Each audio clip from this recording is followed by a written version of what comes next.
portion and brought the face together. Just look at the transformation. The first time I looked at the mirror, I looked good.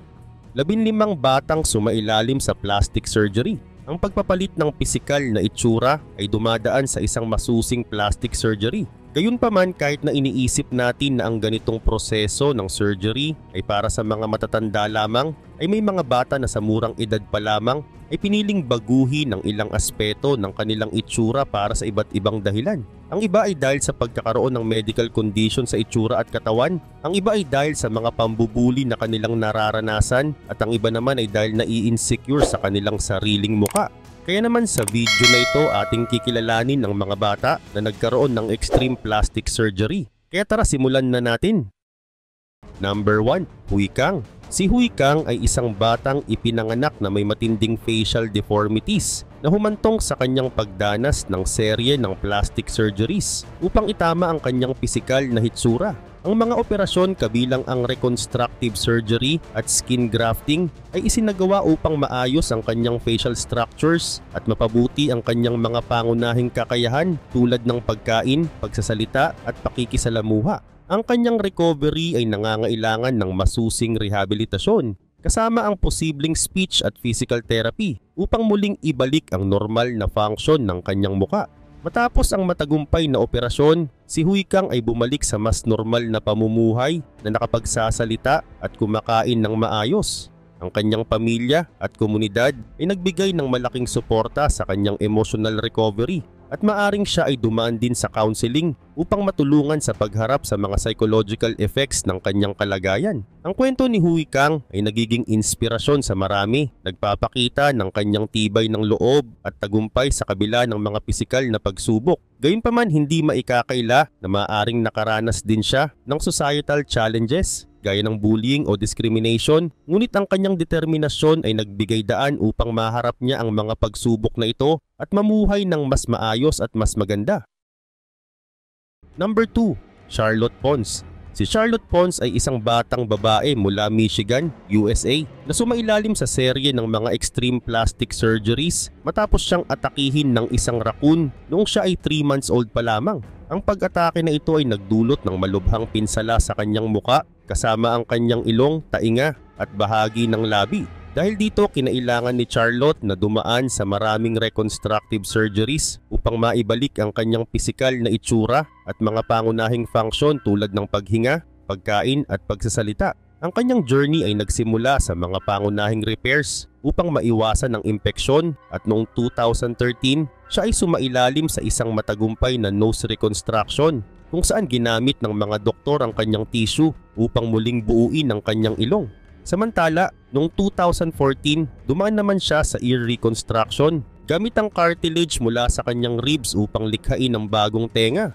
Kasunod nito, inayos din ang kanyang labi at balat sa muka upang mapabuti ang kanyang kakayahang makapagsalita at kumain. Sa kabila ng mga pagsubok, si Charlotte ay lumaki ng may lakas ng loob at determinasyon. Sa kasalukuyan, siya ay patuloy na nabubuhay ng normal, aktibong nagbibigay ng awareness tungkol sa mga batang nangangailangan ng reconstructive surgery at nagsisilbing inspirasyon sa marami.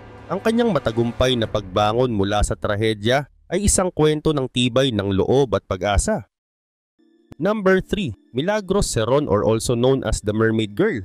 Si Milagros Cerron, nakilala bilang The Mermaid Girl, ay ipinanganak noong April 27, 2004 sa Lima, Peru na may bihirang kondisyon na tinatawag na sirenomelia o mermaid syndrome, na kung saan ang kanyang mga binti ay magkasama mula thighs pababa at ito ay may pagkakahawig sa buntot ng sirena. Ang karamihan ng mga batang ipinanganak na may sirenomelia ay hindi nabubuhay ng matagal dahil sa mga komplikasyon sa mga internal organs, lalo na sa mga kidney at urinary system. Upang mailigtas ang kanyang buhay at mapabuti ang kanyang kalagayan, si Milagros ay sumailalim sa maraming complex reconstructive surgeries mula 2005. Una siyang sumailalim sa leg separation surgery sa pangunguna ni Dr. Luis Rubio at matagumpay na nahiwalay ang kanyang mga binti. Sinundan ito ng mga operasyon sa kanyang urinary system at kidneys dahil ang kanyang mga internal organs ay hindi ganap na na-develop. Bagaman naging matagumpay ang kanyang mga surgeries, patuloy siyang nangangailangan ng medical care dahil sa mga komplikasyon sa kanyang katawan. Sa kabila ng mga hamon, si Milagros ay naging simbolo ng lakas at pag-asa at kinilala siya sa buong mundo dahil sa kanyang tapang. Sa kasamaang palad, siya ay pumanaw noong October 24, 2019 sa edad na 15 dahil sa kidney failure na isang pangkaraniwang komplikasyon ng kanyang kondisyon. Ang kanyang legacy bilang The Mermaid Girl ay nagbibigay inspirasyon sa maraming pamilya at mga doktor na humaharap sa malubhang medical challenge. Number 4. Artyom Aristakesyan. Si Artyom Aristakesyan ay isang batang ipinanganak sa Armenia na may kakaibang kondisyon dahil meron siyang nevus birthmarks na bumabalot sa 80% ng kanyang katawan na nagdadala ng mataas na panganib na maging cancerous ang kanyang balat sa hinaharap. Bukod dito, ipinanganak din siya na may spina bifida na isang depekto sa kanyang spine. Dahil dito, sumailalim agad si Artyom sa isang 90 minutes operation matapos siyang ipanganak para ayusin ang kanyang spine. Ayon sa mga doktor, hindi nila nasisigurado na ang kalagayan ng bata ay stable na at sinabihan ang mga magulang na baka hindi rin magtagal ang kanyang buhay. Sinabi rin nila na maaaring hindi na niya mabuksan ang kanyang mga mata dahil sa mga birthmarks na malapit dito. Samantala, binigyan pa sila ng option na iwan si Artyom sa ospital kung sa tingin nila ay hindi nila kakayaning alagaan siya. Pero hindi nila pinansin ang suggestion na yun. Pinili nina Mariam Petrosyan at Taron Aristakesyan na dalhin siya pauwi at alagaan siya sa kabila ng mga hamon.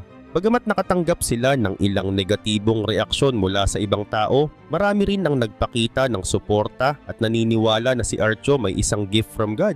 Gayunpaman, ang mga birthmarks niya ay umabot na hanggang sa kanyang utak na nagiging sanhi ng paminsan-minsang seizure. Sa kabila ng lahat, nananatiling matatag ang pamilya ni Artyom at ibinabahagi nila ang kanilang kwento sa social media upang magbigay ng inspirasyon at makatulong sa iba pang pamilya na dumaranas ng katulad na sitwasyon. Number 5. Miki. Si Miki ay isang 9 years old na batang Japanese na sumailalim sa double eyelid surgery sa kagustuhan ng kanyang ina na si Ruki. Ayon kay Ruki, ang pagkakaroon ng malalaking mata na may double eyelids ay tanda ng kagandahan, kaya't pinilit niyang ipagawa ito kay Miki kahit na napakabata pa ng anak. Si Ruki mismo ay nakaranas ng insecurities nung bata siya dahil hindi siya gaanong pinapansin ng mga tao kumpara sa kanyang kapatid na may mas magandang mga mata.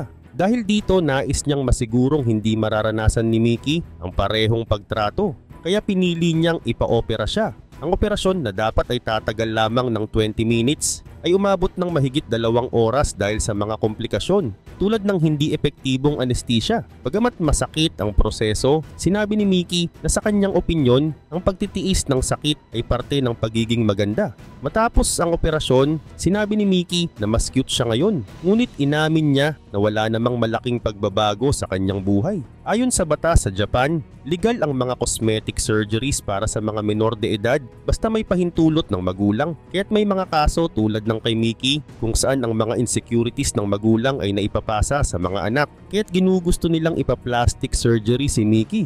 Samantala, iniisip na rin ni Ruki na sumailalim si Miki sa mga susunod na operasyon tulad ng nose job at breast augmentation kapag tumanda na ito.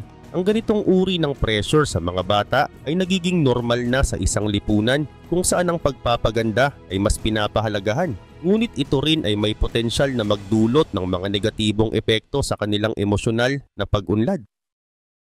Number 6. Connie Lloyd. Si Connie Lloyd ay ipinanganak na may pulang birthmark sa kanyang ilong na isang kondisyon na tinatawag na hemangioma na isang benign tumor. Ang birthmark na ito ay mabilis na lumaki sa unang mga linggo ng kanyang buhay na nagmistulang clown's nose na naging sanhi ng pagtingin ng mga tao sa kanya. Nag-aalala ang kanyang mga magulang na sina Zara at Tom dahil madalas na napapansin ng mga tao at ng ibang mga bata ang itsura ng kanyang ilong at minsan pa nga ay tinutusok-tusok nila ito. Kaya't nagdesisyon silang kumonsulta sa doktor. Nang si Connie ay 3 years old na, sumailalim siya sa matagumpay na operasyon para tanggalin ang hemangioma. Pagkatapos ng surgery, bumalik ang kanyang tiwala sa sarili at sinabi pa niya na ang kanyang ilong ay kamukha na ng sa kanyang ina. Malaking ginhawa ito para sa kanyang ina na si Zara na nag-aalala noon na baka pagtawanan si Connie at tawagin siyang Rudolph sa paaralan. Ngayon sa edad na 5, si Connie ay masaya at naghahanda para sa normal na buhay na hindi na napapansin ng mga tao dahil sa kanyang hitsura. Ang operasyong ito ay hindi lamang nagdala ng pisikal na pagbabago, kundi binigyan din siya ng pagkakataon na lumaki ng walang takot na mabuli o pagtawanan ng mga kaklase. Number 7. Gage Berger. Si Gage Berger ay isang 6 years old na bata na dumaan sa plastic surgery dahil sa matinding pambubuli na naranasan niya mula sa kanyang mga kaklase. Tinatawag siyang elf ears o bat ears dahil sa kanyang protruding ears na naging sanhi ng labis na pangungutya sa kanya sa eskwelahan. Dahil dito nawalan ng kumpiyansa si Gage at madalas niya ring hawakan ang kanyang tainga sa harap ng salamin. Iniisip kung paano magbabago ang kanyang hitsura kung wala ang kanyang malaking tainga. Ayon sa kanyang mga magulang na sina Tim at Callie, labis na nasaktan si Gage at naging mahiyain ito sa mga social situations. Upang matulungan siya, nagdesisyon ng kanyang mga magulang na ipa-operahan siya upang itama ang kanyang tainga. Sumailalim si Gage sa isang otoplasty o ear pinning surgery na ginawa ng facial plastic surgeon na si Dr. Stephen Mobley. Ang operasyon ay tumagal ng 2 oras at matagumpay naman na naitama ang anyo ng kanyang tainga. Matapos ang operasyon, sobrang saya ni Gage nang makita ang resulta. Hindi na rin siya tinutukso ng kanyang mga kaklase at nagkaroon siya ng bagong kumpiyansa sa sarili. Sa kasalukuyan, mas aktibo na si Gage sa pakikipagkaibigan at mas nag-e-enjoy na siya sa kanyang oras sa eskwelahan. Number 8. Nadia Ilse. Si Nadia Ilse ay dumaan sa plastic surgery sa murang edad na 14 matapos siyang makaranas ng matinding pambubuli dahil sa kanyang malalaking tenga. Madalas siyang tawagin na Dumbo ng kanyang mga kaklase na nagdulot sa kanya ng labis na insecurity at emotional distress. Sa tulong ng Little Baby Face Foundation, hindi lamang siya sumailalim sa otoplasty na pagpapaliit at pag-aayos ng kanyang mga tenga, kundi pati na rin sa rhinoplasty para ituwid ang kanyang ilong at chin surgery upang maibsan ang kanyang nararamdamang hindi pantay na anyo ng muka. Pagkatapos ng operasyon, sinabi ni Nadia na mas maganda at mas mabuti na ang kanyang pakiramdam tungkol sa sarili niya. Bumalik siya sa eskwelahan at maraming nagsabi na malaki ang kanyang pinagbago at maganda na siya ngayon. Ngunit inamin din niya na hindi niya makakalimutan ang sakit ng mga insidenteng pambubuli na naranasan niya.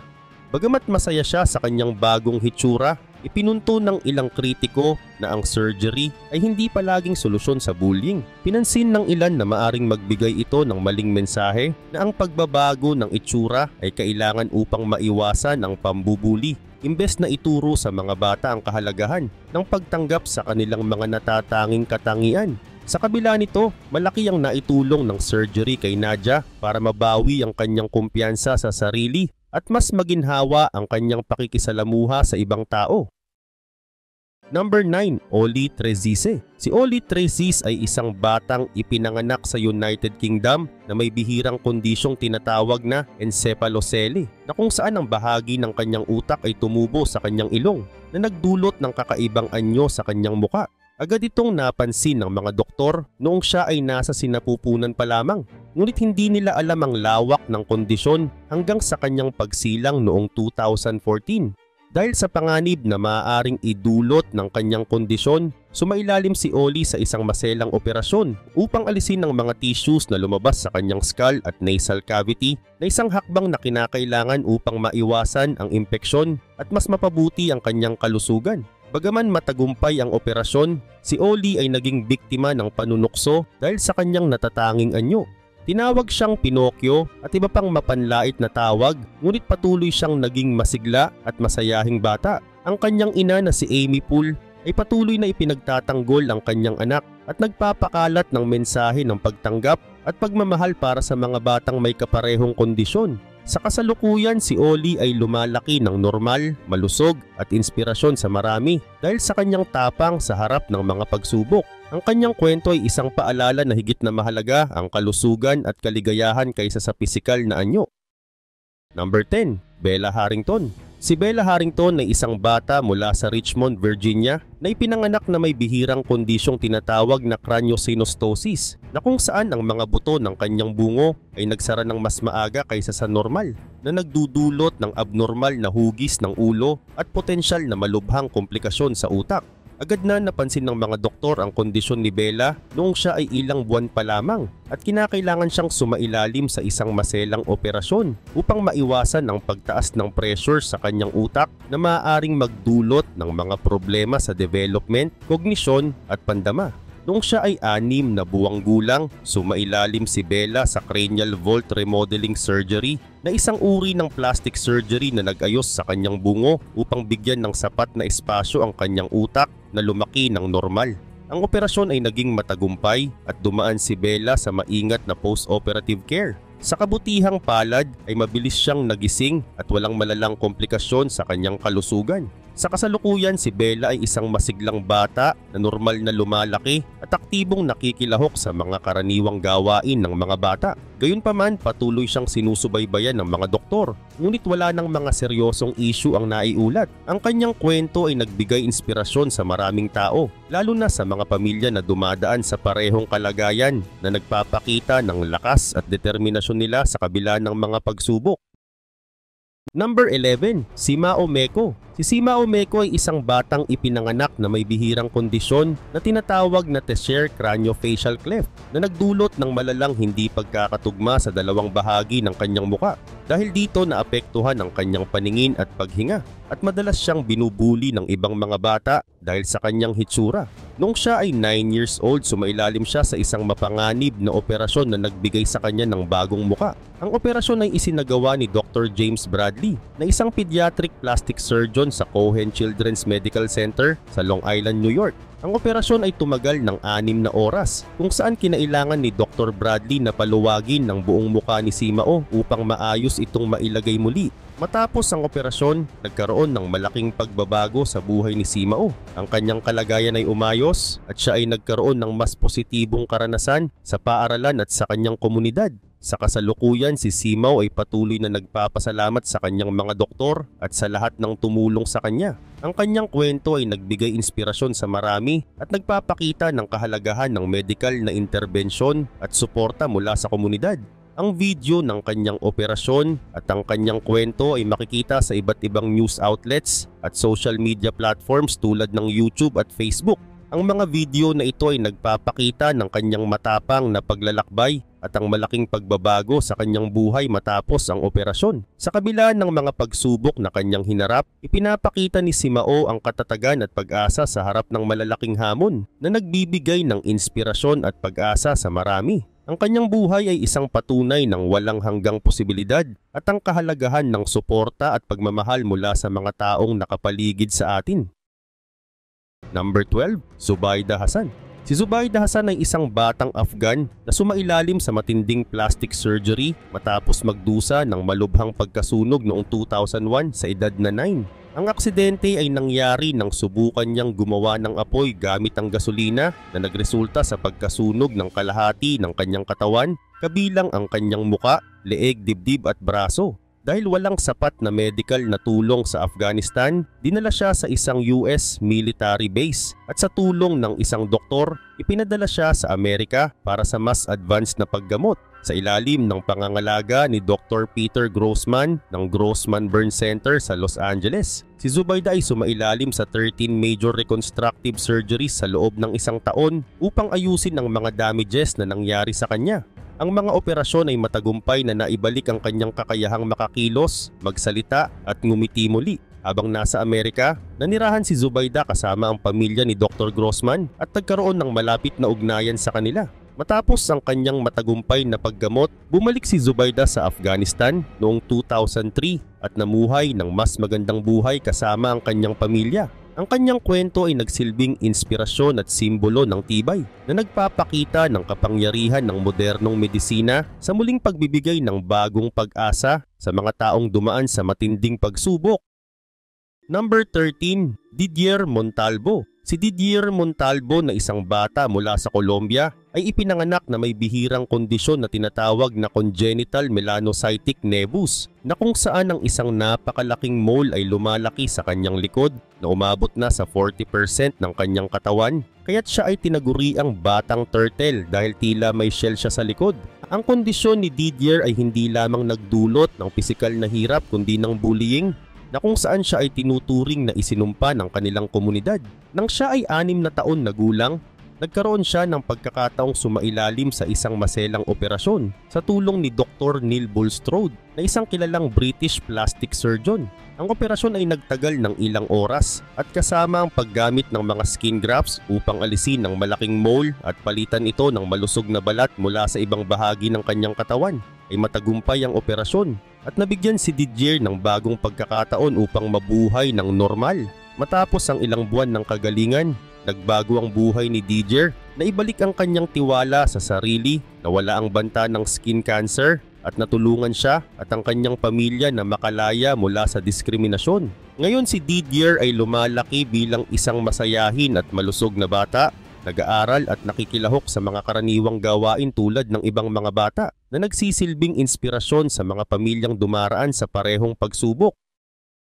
Number 14, Renata. Si Renata ay isang bata mula sa Brazil na ipinanganak na may bihirang kondisyon na tinatawag na lymphatic malformation na nagdulot ng malalaking bukol sa kanyang muka, partikular sa kanyang leeg at bibig, na nagresulta sa mga komplikasyon sa pagkain, paghinga at pagsasalita. Ang kondisyong ito ay nagdulot ng labis na pagdurusa, hindi lamang pisikal kundi pati emosyonal, dahil siya ay nakaranas ng diskriminasyon at panlalait mula sa mga tao. Sa murang edad, si Renata ay sumailalim sa serye ng mga maselang operasyon na isinagawa ng mga espesyalista sa plastic surgery upang alisin ang mga abnormal na bukol at ayusin ang kanyang facial structure. Ang operasyon ay hindi lamang para sa cosmetic purposes, kundi para rin sa kanyang kaligtasan dahil ang mga bukol ay maaring magdulot ng mas seryosong komplikasyon tulad ng impeksyon at problema sa kanyang paghinga. Matapos ang matagumpay na operasyon, malaki ang naging pagbabago sa buhay ni Renata. Nabawasan ang mga bukol, naging mas normal ang kanyang hitsura at bumuti ang kanyang kakayahang kumain, huminga at magsalita. Sa kasalukuyan, si Renata ay patuloy na sinusubaybayan ng mga doktor upang matiyak na hindi na muling babalik ang kanyang kondisyon. Siya ngayon ay namumuhay ng mas komportable at masigla at unti-unting natatanggap ng kanyang komunidad na nagsisilbing inspirasyon sa mga batang may kaparehong kondisyon.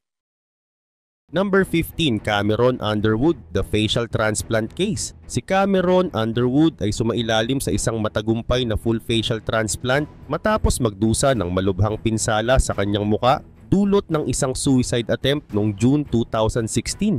Kahit na siya ay nabuhay, ay may naiwang deformed sa kanyang muka, nawalan siya ng halos buong panga, ilong at mga ngipin. Dahilan para hirap siyang magsalita, kumain at makipag-ugnayan sa iba. Sa tulong ng kanyang pamilya, nakipag-ugnayan sila kay Dr. Eduardo Rodriguez ng NYU Langone Medical Center at noong January 18, si Cameron ay nakatanggap ng isang buong facial transplant mula kay William Fisher na isang 23 years old na donor na pumanaw dahil sa mental health issues. Ang surgery ay tumagal ng 25 hours at pinangunahan ng 100 medical professionals. Matapos ang operasyon, nagbalik si Cameron sa isang mas normal na pamumuhay at muling natutong magsalita, kumain at makipag-ugnayan ng may kumpiyansa. Sumailalim siya sa rehabilitation at patuloy na iniinom ang immunosuppressant medications upang maiwasan ang rejeksyon ng bagong muka. Sa kasalukuyan, si Cameron ay aktibong nakikibahagi sa mga public speaking engagements, nagpo-promote ng organ donation at patuloy na nagpapasalamat sa pamilya ng kanyang donor at sa mga medical professionals na nagbigay sa kanya ng bagong buhay.